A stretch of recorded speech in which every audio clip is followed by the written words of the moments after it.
Hello. ഇവിടെ ആടും പൂത്തും ഒക്കെ ഉള്ളതുകൊണ്ടും ഇപ്പം കുറേ നാളുകൊണ്ട് ഇവിടെ ചക്കയുടെ വിഭവങ്ങളാണ്.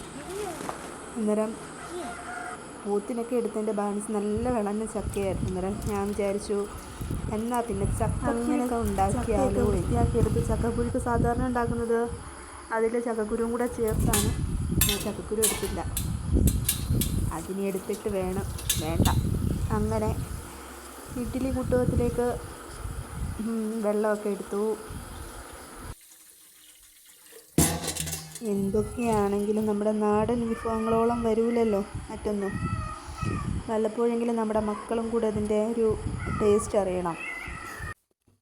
അങ്ങനെ ഇഡ്ഡലി തട്ടുകത്തിലേക്ക് ചക്ക കഴുകി വൃത്തിയാക്കിയതും വെച്ചു. ഇതിലേക്ക് സ്വല്പം ഉപ്പും കൂടെ വിതറി.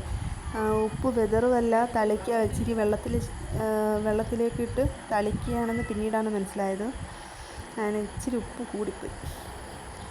അങ്ങനെ ഇതാണ്ട് ഇവളവിടെ ഇങ്ങനെ അടുക്കളയുടെ സൗണ്ടൊന്ന് കേട്ടാൽ മതി, അവിടെ വന്ന് നിൽക്കും ചോറിന് വേണ്ടിയിട്ട്. ചോറ് വേണ്ട, ആശാന് മീൻ മാത്രം മതി. അങ്ങനെ അവിടെയൊക്കെ മണത്ത് നിൽക്കുകയാണ്. കൂട്ടത്തിൽ ഞാൻ ഒരു ചമ്മന്തിയും ഉടച്ചു. നമ്മൾ കാന്താരി ചമ്മന്തി ഉണ്ടല്ലോ, കൊച്ചുള്ളിയൊക്കെ ഇട്ട് പിഴിപുളിയും ഉപ്പും വെളിച്ചെണ്ണയൊക്കെ ചേർത്ത്. എനിക്ക് വലിയ എരിയായിട്ട് തോന്നിയില്ല, എൻ്റെ ഇക്കാക്ക് ഭയങ്കര എരിയായിട്ട് തോന്നി. അങ്ങനെ ഇതാണ്ട് ചക്കപ്പുഴുക്ക് ഇവിടെ റെഡിയായി. രണ്ട് ഒരു നോസ്റ്റ് ഉണർത്തുന്ന വിഭവം. ഞാൻ അങ്ങനെ ഒരു പ്ലേറ്റിലേക്ക് ചക്കയൊക്കെ മാറ്റി സ്വല്പം ചമ്മന്തിയൊക്കെ എടുത്തു.